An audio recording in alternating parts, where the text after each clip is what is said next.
Travessuras da Menina Má, de Mário Vargas Llosa. Parte 7. Marcela em Lavapiés. A lua de mel que tivemos em Paris, quando voltei de Lima, temeroso de que ela tivesse ido embora, porque não atendeu minhas ligações durante 3 ou 4 dias, durou poucas semanas. No começo estava carinhosa como na tarde em que me recebeu com aquelas demonstrações de amor. Consegui um contrato na Unesco por 1 mês, e de tarde, quando voltava para casa, ela já havia chegado do escritório e preparado o jantar. Uma noite me esperou com a luz apagada e a mesa iluminada por umas velas românticas. Depois, teve de fazer 2 viagens de 2 dias à Côte d'Azur, enviada por Martini, e de lá me ligava todas as noites. Que mais eu podia desejar? Tive a impressão de que a menina má chegara à idade da razão e que o nosso casamento era indestrutível. Então, em algum momento que minha memória não consegue determinar, seu humor e suas maneiras começaram a sofrer transformações. Foi uma mudança discreta, que ela disfarçava, talvez porque ainda tivesse dúvidas, e da qual só tomei consciência retroativamente. Não me inquietei por ver que a atitude tão apaixonada das primeiras semanas ia se tornando pouco a pouco mais distante. Ela sempre fora assim, e o surpreendente era ter se mostrado tão efusiva. Percebi que ficava distraída durante longos períodos, perdida em reflexões que pareciam levá-la para longe do meu alcance, com um rosto tenso. Voltava assustada dessas fugas, com um sobressalto, quando eu a trazia à realidade com uma brincadeira. O que há com a princesa da boca de morango? Por que está tão pensativa? Estará apaixonada a princesa? Ela ficava vermelha e me respondia com um risinho forçado. Uma tarde, ao voltar do antigo escritório do Sr. Charnés, ele estava aposentado e decidira passar a velhice no sul da Espanha, onde me disseram pela 3ª ou 4ª vez que, no momento, não havia trabalho para mim. Quando abri a porta do apartamento da rua Joseph Granier e a vi sentada na sala, com o terninho marrom e a maleta que sempre levava nas suas viagens, entendi que estava acontecendo algo grave. Parecia alterada. — O que há com você? Suspirou, tomando forças. Estava com olheiras azuis, seus olhos brilhavam, e, sem preâmbulos, soltou a frase que certamente tinha preparado com muita antecedência. Não queria ir embora sem falar com você, para que não pense que estou fugindo. Disse de supetão, com a voz gélida que costumava usar para as execuções sentimentais. Pelo amor de Deus, não faça uma cena, nem ameace suicídio. Nenhum de nós dois está mais em idade para essas coisas. Desculpe que eu fale com tanta crueza, mas acho que é o melhor. Caí na poltrona, em frente a ela. Senti um cansaço infinito. Tive a sensação de estar ouvindo um disco que repetia, cada vez mais deformada, a mesma frase musical. Ela ainda estava muito pálida, mas agora sua expressão era irritada, como se o fato de estar ali dando explicações lhe provocasse um grande ressentimento contra mim. Você sabe que tentei me adaptar a esse estilo de vida, para fazer a sua vontade e recompensar a ajuda que me deu quando fiquei doente. Sua frieza agora parecia estar fervendo de fúria. Mas não aguento mais. Não é vida para mim. Se continuar com você, só por compaixão, isso termina em ódio. E não quero odiar você. Tente me entender, por favor. Ficou em silêncio, esperando que eu lhe dissesse alguma coisa, mas eu estava tão cansado que não tinha forças nem vontade de dizer nada. Aqui eu me sinto sufocada, acrescentou, dando uma olhada em volta. Este quarto e sala é uma prisão. Eu não suporto mais. Sei qual é o meu limite. Essa rotina, essa mediocridade estão me matando. Não quero que o resto da minha vida seja assim. Você não se importa, está contente com isso. Melhor para você. Mas eu não sou assim. Não sei me conformar. Eu tentei, Você viu que eu tentei, mas não consigo. Não vou passar o resto da vida ao seu lado só com compaixão. Desculpe falar com tanta franqueza. É melhor você saber a verdade e aceitá-la de uma vez, Ricardo. Quem é ele? Perguntei, vendo que se calava outra vez. Pelo menos posso saber com quem você está indo embora? Vai fazer cena de ciúmes? Reagiu indignada. E com sarcasmo lembrou. Sou uma mulher livre, Ricardito. Nosso casamento foi só para tirar os documentos. Não venha me cobrar nada. Ela me desafiava, ouriçada como um galo de briga. Agora, ao meu cansaço se somava uma sensação de ridículo. Tinha razão. Já estávamos velhos demais para essas cenas. Vejo que está tudo decidido. E não há mais nada a dizer, interrompi, levantando-me. Vou dar uma volta, para você fazer as suas malas com calma. Já estão prontas, respondeu no mesmo tom exasperado. Lamentei que ela não tivesse ido embora como das outras vezes, deixando um bilhete. Enquanto caminhava para a porta, ainda ouvia as minhas costas, num tom que queria ser apaziguador. Não vou pedir nada do que tenho direito por ser sua mulher. Nem um centavo.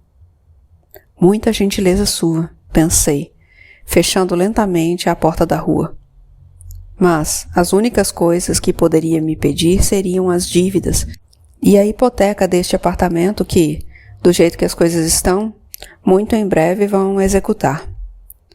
Quando saí, começou a chover. Não tinha levado o guarda-chuva, de maneira que fui me refugiar no bar da esquina, onde fiquei um bom tempo, bebendo devagarzinho uma xícara de chá que foi esfriando até ficar insípida. Na verdade, havia nela algo que era impossível não admirar, pelos mesmos motivos que nos fazem apreciar as obras bem feitas, mesmo que sejam perversas. Mais uma vez, ela fizera uma conquista, com todo o cálculo, para obter um status social e econômico que lhe desse mais segurança, que a tirasse do quarto e sala carcerário da rua Joseph Granier. E agora, sem pestanejar, caía fora e me jogava na lixeira. Quem seria o galã dessa vez? Na certa, alguém que conheceu graças ao seu trabalho com Martini, num daqueles congressos, reuniões e comemorações que organizavam juntas. Um bom trabalho de sedução, sem dúvida. Ela estava bem conservada, mas, de todo modo, já tinha mais de 50 anos. Chapeau. Um velhote, sem dúvida, que mataria de prazer, talvez, para herdar sua fortuna, como a heroína de La Robe Louise, de Balzac. Quando a chuva amainou, fui dar uma caminhada pelos arredores da École Militaire, para matar o tempo. Voltei para casa em torno das 11 da noite, e ela já havia saído, deixando as chaves na sala. Levou toda a sua roupa nas 2 malas que tínhamos, e deixou o que estava velho sobrando acondicionado em sacos de lixo. Um tênis, uma nágua, um roupão e algumas meias e blusas, assim como muitos vidros de cremes e de maquiagem. Não mexeu nos meus francos que guardávamos num pequeno cofre no armário da sala. Alguém que ela tinha conhecido na academia da Avenue Montaigne, talvez? Era um lugar caro, onde iam perder a barriga muitos velhinhos prósperos que podiam lhe proporcionar uma vida mais divertida e confortável. Eu sabia que o pior para mim era continuar inventando hipóteses como esta, e que, em benefício da minha saúde mental, precisava esquecê-la o mais cedo possível, porque, dessa vez sim, a separação era definitiva. Era o fim daquela história de amor. Podia-se mesmo chamar de história de amor essa palhaçada de 30 e tantos anos, Ricardito? Consegui não pensar mais nela, nos dias e nas semanas seguintes, e, sentindo-me como um saco de ossos, pele e músculos desprovido de alma, passava o dia todo procurando trabalho.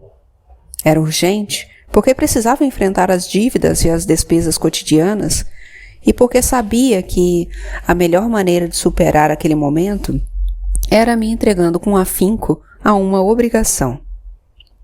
Durante 2 meses só consegui traduções mal remuneradas. Por fim, um dia me chamaram para fazer uma substituição numa reunião internacional sobre direitos autorais patrocinada pela Unesco.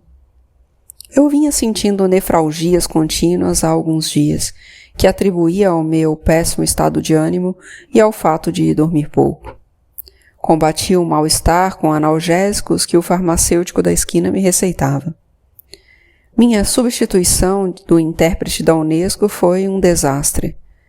As nevralgias não me deixavam fazer o trabalho direito e, 2 dias depois, tive de me render e explicar ao chefe de intérpretes o que estava ocorrendo. O médico da Previdência Social diagnosticou uma otite e me mandou consultar um especialista.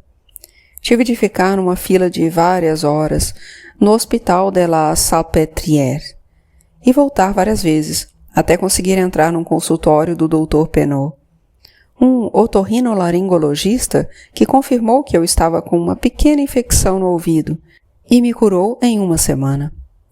Mas como as nevralgias e as tonturas não passaram, decidiu me encaminhar para outro médico do mesmo hospital. Depois de me examinar, este me mandou fazer todo tipo de exames, entre os quais uma ressonância magnética. Ainda tenho uma péssima lembrança dos 30 ou 40 minutos que passei dentro daquele tubo metálico, enterrado vivo, imóvel feito uma múmia, com os ouvidos atormentados por rajadas de ruídos ensurdecedores. A ressonância mostrou que eu tivera um pequeno derrame cerebral. Era essa a verdadeira razão das nevralgias e das tonturas. Nada muito grave. O perigo já havia passado. Daí em diante, precisava me cuidar, fazer exercícios, alimentação equilibrada, controlar a pressão, pouco álcool e uma vida tranquila, de aposentado, prescreveu o doutor. Meu trabalho poderia ser prejudicado por uma redução na capacidade de concentração e de memória. Felizmente para mim, nessa época os Grabowski vieram passar 1 mês em Paris, dessa vez com Hilal. Ele havia crescido muito e, por sua maneira de falar e de se vestir, tornara-se um verdadeiro gringo. Quando lhe contei que a menina Mar e eu tínhamos nos separado, fez cara de tristeza. Por isso ela não responde às minhas cartas há tanto tempo, sussurrou. A companhia desses amigos foi muito oportuna. Falar com eles, brincar, sair para jantar, ir ao cinema, tudo isso me devolveu um pouco de gosto pela vida. Certa noite, tomando uma cerveja na varanda de um bistrô na Boulevard Raspail, Helena disse de repente: "Essa doida esteve por um triz de matar você, Ricardo. Ela parecia tão simpática com todas as suas loucuras, mas essa eu não vou perdoar. Eu proíbo você de aceitá-la de volta outra vez." "Nunca mais", prometi. "Aprendi a lição. Além do mais, como agora sou um trapo em forma de gente, não há o menor risco de que ela volte a se meter na minha vida." "Então, quer dizer que os males de amor provocam derrame?" disse Simon. "É o romantismo, outra vez?" "Nesse caso, sim, belga sem alma", replicou Helena. "Ricardo não é como você. Ele é romântico, um homem sensível. Essa mulher podia tê-lo matado com essa última gracinha. Eu não vou perdoá-la, juro. E espero que você, Ricardo, não seja panaca a ponto de ir atrás dela feito um cachorrinho quando aparecer de novo pedindo sua ajuda para sair de alguma encrenca. É evidente que você gosta mais de mim que a menina má, amiga." Beijei sua mão. Panaca, aliás, é uma palavra que combina comigo. "Quanto a isso, estamos todos de acordo", sentenciou Simon. "O que é panaca?" perguntou o gringuinho. Por insistência dos Grabowski, fui consultar um neurocirurgião, numa clínica particular em Passy. Meus amigos me disseram que um derrame cerebral, por menor que tenha sido, pode ter consequências sérias, e eu precisava saber em que situação me encontrava. Sem grandes esperanças, pedi um novo empréstimo ao banco, para pagar os juros da hipoteca e dos 2 empréstimos anteriores. E, para minha surpresa, a operação foi autorizada. Coloquei-me nas mãos do Dr. Pierre Joudret, um homem encantador e, até onde eu podia julgar, profissional, competente. Tornou a me submeter a todo tipo de exames e me prescreveu um tratamento para controlar a pressão e manter uma boa circulação. No seu consultório, nessa época, uma tarde conheci Marcela. Nessa noite, em Nanterre, quando fomos tomar uma taça de vinho num bistrô, depois da sessão de O Burguês Fidalgo, achei a cenógrafa italiana muito simpática e fascinantes o ardor e a convicção com que falava do seu trabalho. Contou sua vida, as brigas e reconciliações com os pais, as cenografias que tinha criado em pequenos teatros da Espanha e da Itália. A de Nanterre era uma das primeiras que fazia na França. A certa altura, entre mil outras coisas, afirmou que os melhores cenários teatrais que tinha visto em Paris não estavam nos palcos, e sim nas vitrines das lojas. Eu não gostaria de dar um passeio para tirar as dúvidas que pairavam na minha cara de cético? Mais tarde nos despedimos na estação de metrô com beijos no rosto e ficamos de nos encontrar no sábado seguinte. O passeio foi muito divertido, nem tanto pelas vitrines que vimos, mas por suas explicações e interpretações. Mostrou-me, por exemplo, que aquele areal com palmeiras da La Samaritaine, cheio de luz branca, serviria maravilhosamente para O Les Bourgeois de Beckett, e a marquise pintada de vermelho brilhante de um restaurante árabe em Montparnasse como pano de fundo para Orfeu nos Infernos, e a vitrine de uma sapataria popular perto da igreja de Saint-Paul, no Marais, como a casa de Geppetto, numa adaptação teatral de Pinóquio.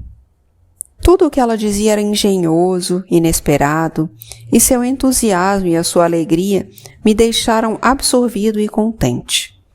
Durante o jantar, no La Petite Bourgogne, um restaurante da Rue Écoles, eu lhe disse que gostava dela e a beijei. Ela me confessou que, desde o dia em que conversamos na sala de espera da clínica de Passy, sentia que alguma coisa rolava entre nós. Contou também que tinha morado quase 2 anos com um ator e que se separaram fazia pouco, mas continuavam amigos. Fomos para o apartamento da Rue Joseph Granier e fizemos amor. Tinha um corpo miúdo, peitinhos delicados e era terna, ardente e sem complicações. Examinou os meus livros e reclamou por só haver poesia, romances e alguns ensaios, mas nenhum único livro de teatro. Ela se encarregaria de me ajudar a preencher esse vazio. Você chegou na hora certa na minha vida, caro, acrescentou. Tinha um sorriso amplo, que parecia sair não só dos seus olhos e da sua boca, mas também da testa, do nariz e das orelhas. Marcela precisava voltar para a Itália, 2 dias depois, para tratar de um possível trabalho em Milão, e eu a acompanhei à estação ferroviária, porque só viajava de trem. Tinha pavor de avião. Falamos várias vezes pelo telefone e, quando ela voltou a Paris, foi direto para minha casa, em vez de se hospedar no hotel Quartier Latin, onde costumava ficar. Trouxe uma sacola com um punhado de calças, blusas, pullovers e casacos amassados, e um baú com livros, revistas, figurinos e maquetes das suas montagens. A entrada de Marcela na minha vida foi tão rápida que quase não tive tempo de pensar, de me perguntar se não estava dando um passo precipitado. Não seria mais sensato esperar mais um pouco, conhecer-nos melhor, ver se a relação ia funcionar? Afinal de contas, ela era uma menina, eu podia ser seu pai. Mas a relação funcionou, graças à sua maneira de ser, tão adaptável, tão simples em seus gostos, tão disposta a sorrir diante das dificuldades. Não posso dizer que a amava, pelo menos não como tinha amado a menina má, mas me sentia bem ao seu lado, grato por ela estar comigo e até apaixonada por mim. Isso me rejuvenescia e me ajudava a enterrar as lembranças. De vez em quando, Marcela tinha alguns serviços, em montagens financiadas pela prefeitura em teatros de bairro. Nesses períodos, ela se dedicava com tanto fanatismo ao trabalho que se esquecia da minha existência. Eu, por outro lado, tinha cada vez mais dificuldades para conseguir traduções. Havia desistido da interpretação simultânea, porque não me sentia em condições de fazer esse trabalho com a segurança de antes. E talvez porque a notícia dos meus problemas de saúde tenha se espalhado. Cada vez me davam menos textos para traduzir. E os que mal ou bem eu conseguia, acabavam levando muito tempo, porque depois de 1 hora ou 1 hora e meia de trabalho, as tonturas e dores de cabeça recomeçavam. Nos primeiros meses de vida em comum com Marcela, meus proventos se reduziram a quase nada, e voltei a ficar angustiado com os pagamentos da hipoteca e dos juros. O gerente da agência da Société Générale, a quem expliquei o problema, disse que a solução seria vender o apartamento. Estava bastante valorizado e ele podia conseguir um preço que, depois de saldada a hipoteca e as dívidas, proporcionaria uma quantia que me podia dar um alívio por um bom tempo, se administrada com prudência. Conversei com Marcela e ela também me aconselhou a vender. Para tirar da cabeça de uma vez essa preocupação com os pagamentos, que todo mês me dava insônia, não se preocupe com o futuro, caro. Em breve vou começar a ter bons projetos. Se ficarmos sem 1 centavo, vamos para a casa dos meus pais, em Roma. Lá nos instalamos no sótão, onde eu fazia números de ilusionismo e mágica para os meus amigos, quando era criança, e hoje guardo um monte de trastes velhos. Você vai se dar muito bem com meu pai. Ele é quase da sua idade. Bela perspectiva, Ricardito. Vender o apartamento levou algum tempo. Era verdade, o preço havia triplicado.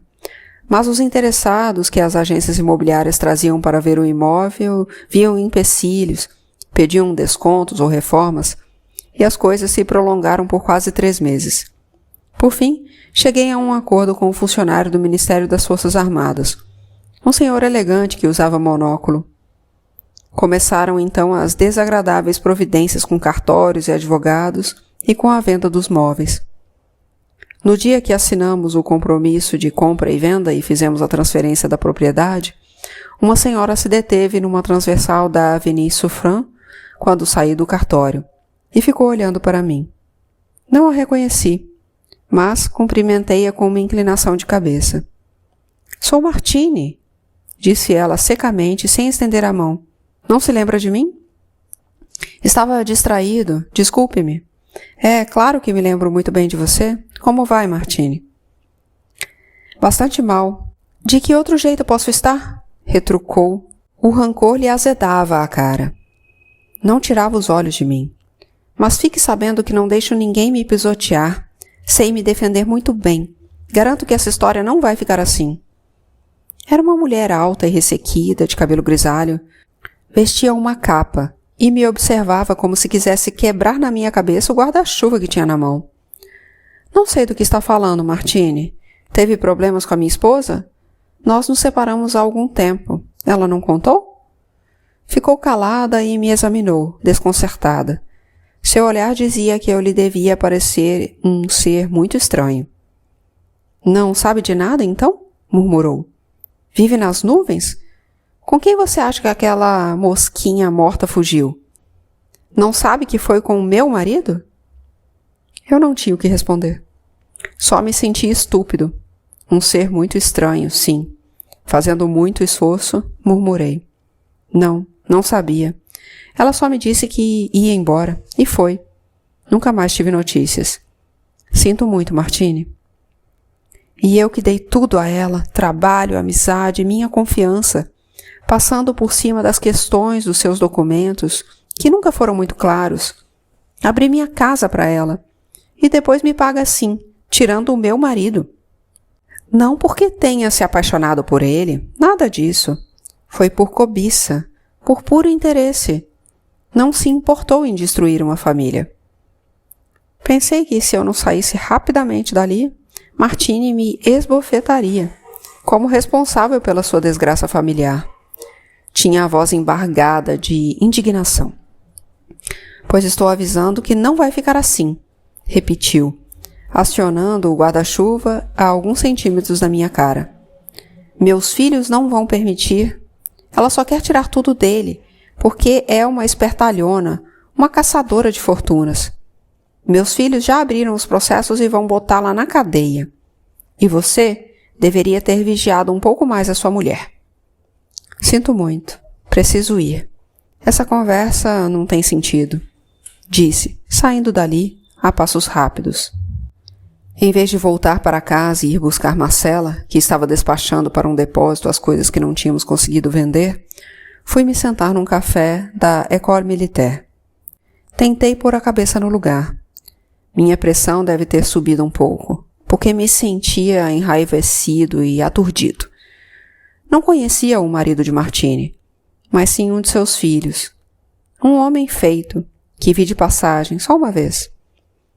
A nova conquista da menina má devia ser, portanto, bem mais velho. Um velhote, como imaginei. É óbvio que não se apaixonou por ele.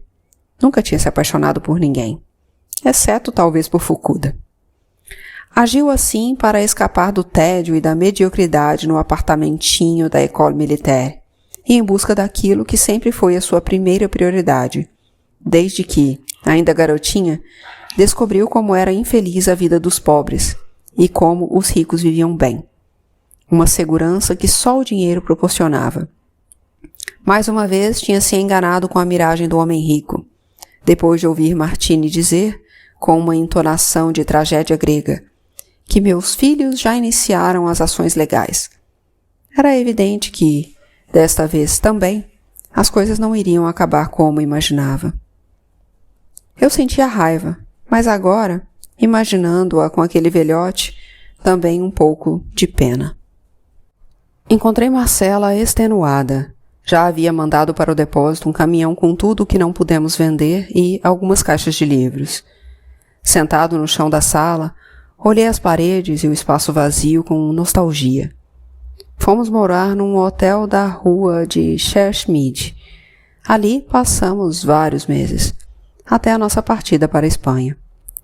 O quarto era pequeno e claro, com uma janela bastante ampla da qual se divisavam os telhados vizinhos e em cujo batente os pombos vinham comer os grãos de milho que Marcela lhes deixava. Eu tinha que limpar as granitas. Logo se encheu de livros, discos e principalmente desenhos e maquetes de Marcela. Havia uma mesa comprida que na teoria compartilhávamos, mas na verdade era usada por Marcela a maior parte do tempo. Nesse ano tive ainda mais dificuldades para conseguir traduções, de maneira que a venda do apartamento foi muito oportuna. Pus o dinheiro restante numa conta a prazo fixo, e esse pequeno rendimento nos obrigava a viver com grande modéstia. Tivemos que abrir mão de restaurantes caros e concertos, ir ao cinema não mais que uma vez por semana e só assistir aos espetáculos para os quais Marcela conseguia ingressos. Mas era um alívio viver sem dívidas. A ideia de mudar para a Espanha nasceu depois de um grupo italiano de dança moderna, de Bari, com que Marcela tinha trabalhado, foi convidado para apresentar um espetáculo num festival em Granada e pediu que ela se encarregasse da iluminação e do cenário. Viajou com eles e 2 semanas depois voltou encantada. O espetáculo tinha sido um sucesso. Ela conheceu gente de teatro e se abriram algumas possibilidades. Nos meses seguintes fez cenografias para 2 grupos jovens, um em Madrid e outro em Barcelona, e voltou eufórica a Paris de ambas as viagens. Dizia que, na Espanha, havia uma vitalidade cultural extraordinária, e o país inteiro estava cheio de festivais e de diretores, atores, bailarinos e músicos ansiosos para atualizar a sociedade espanhola, fazer coisas novas. Lá havia mais espaço para os jovens do que na França, onde o ambiente estava saturado de gente. Além disso, em Madrid podia-se viver com muito menos dinheiro que em Paris. Não me entristeceu deixar a cidade que, desde menino, eu associava à ideia de paraíso. Nos anos que passei em Paris, tive experiências maravilhosas, dessas que parecem justificar uma vida, mas todas elas vinculadas à menina má, de quem eu já me lembrava nessa época, creio, sem amargura nem ódio, até mesmo com certa ternura, sabendo muito bem que meus infortúnios sentimentais se deviam mais a mim do que a ela, por tê-la amado de um jeito que ela nunca poderia me amar, embora, algumas vezes, tenha tentado. Eram as minhas lembranças mais gloriosas de Paris. Agora que essa história estava definitivamente encerrada, minha vida futura nessa cidade seria uma decadência paulatina, agravada pela falta de trabalho. Ou seja, uma velhice desamparada e muito solitária. Quando a cara Marcela percebesse que tinha coisas melhores a fazer do que carregar nas costas um homem de idade, bastante fraco da cabeça e que podia ficar gagá, maneira educada de dizer imbecil, se o derrame se repetisse. Era melhor ir embora e recomeçar em outro lugar. Marcela encontrou o apartamentinho em Lavapiés e, como estava mobiliado, acabei doando os móveis guardados no depósito, assim como os livros da minha biblioteca, a instituições de caridade. Só levei para Madrid um punhado dos meus títulos preferidos, quase todos russos e franceses, assim como minhas gramáticas e meus dicionários.